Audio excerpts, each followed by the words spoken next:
All right, this is what I use to measure my oil. I need 18 ounces.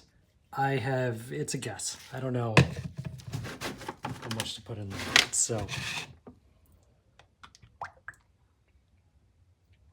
glug. Kind of look at it off to the side. Yeah, looks like 18.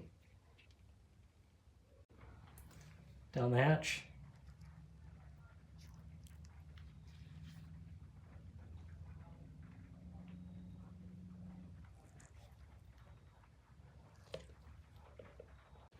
And don't forget, this is very important, not forget.